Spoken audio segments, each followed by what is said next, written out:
Now we're back on this Volkswagen. It's been running for about 10 minutes, and you can see I have the pressure transducers hooked up to the high side and low side. No distraction from gauges. We're just doing wireless Bluetooth sensors. I'm sensing the evaporator temperature on the suction line right here at this temperature sensor right there, thermistor in there, and down here on the liquid line coming out to get our subcooling. So if you look right here, I'm in temperature. I'm taking the dry bulb temperature inside the vehicle, and it's 111 degrees. That's 111 degrees, and you can see both of my sensors right at the defrost. I have it in the defrost mode. So we can see both of them are right there. So I'm gonna take one out, and we're gonna switch this around because I was just testing them for that they're tracking together. So you see the blue right there? Let me see. So there, that would be your low temperature. So this will go inside our dash. Remember, it's 111 degrees right now coming out of the defrost. So we're gonna stick this in here, and you can see it's in the defrost mode. We're in high-speed fan. We're all the way on hot. And I'll take the second one right here, and you can see the red right there that marks it. So you can tell the difference between which one is what by the lines on side here. So let's put this out here, and we will notice the temperatures change. So if we look at the temperature out here now, we can focus. We're at 83 degrees outside temperature right here at this point. So the air from this fan blowing around and cycling is 83 degrees. It's actually 50 some degrees out here, but just the air that is coming from the engine and the fans and the hot air that's blowing around, it's hot right here. So we're lowering to 76 degrees. Sensor's cooling off a little bit too, but it's still warmer out here than it is outside. We're still 104 degrees coming out of the center dash.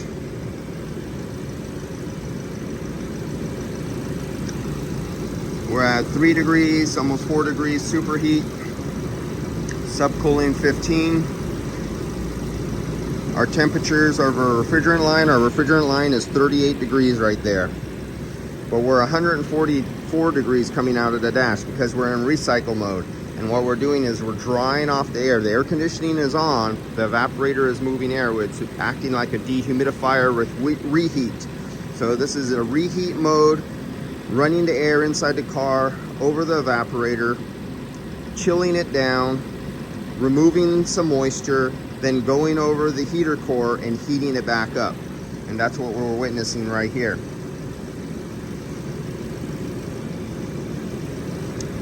And there we go. So now I'm going to put it into air conditioning mode, and we're going to watch that. Let's get over the pressures, and you can see the pressure of the compressor just barely moving a little bit. We're at 33 psi, 101 psi on the high side. So now let's turn it over to cooling mode. Right now we're in reheat, dehumidification mode, for what we know in the automotive business is as defrost. So let's take it off the defrost, go into our face. Let's cool it down. So we're at max cooling right now. Now we know we had the last 10 minutes we had 111 degree air blowing inside this cap. So it's nice and warm and toasty inside here. Make sure these are on. Yeah, they're on. Okay. Yeah, they're on. All the way. Okay, now let's go see if anything has changed. So now it's taking in recycle, and it's trying to run it over 111 degree air over the evaporator, cooling it off. And we're under pressures right now. Does our low side pressure change? 33 psi, 33 psi. So whether we had it on defrost or cooling mode, it's both 33 psi, even though we had 111 degree air inside the cabin running this whole time. Now let's look at the high side pressure. We're at about 103 psi on the high side. We're 105 psi on the high side. And we switched it from heating, reheat for defrost over to cooling only mode. And only a little, see this little bump right there? It only had a momentary curve, and then the compressor took over and basically didn't change anything. See our superheat staying the same, even though we're no longer in reheat. We're still staying the same on the superheat. Pressure's barely changed. We went through a real drastic change, but still almost no change here.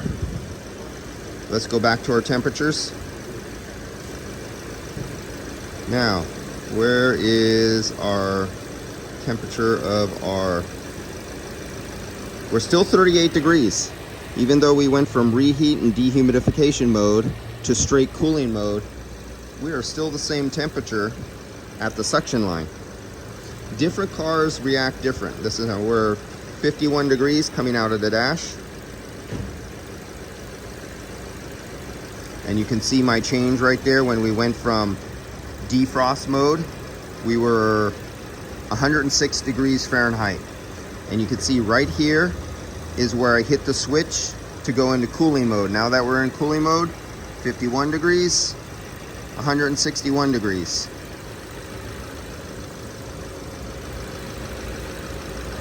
And that's it. Nothing more to show you on that. This vehicle isn't spectacular. There's nothing, but if you watched enough of my videos, you see how some vehicles cycle, some vehicles are a straight line, some vehicles have massive swings on their pressures and their temperatures, constantly peaking up, dropping down, peaking up, off on. And then there's vehicles that are like this. They're all different. So no two vehicles are alike. Do not try to use some sort of an average and throw it from one vehicle to another vehicle, because the manufacturers have designed them to operate differently. All right, guys, I'll see you later. Sorry about the glare. I'm not that fancy on anything here. All right, see you guys later.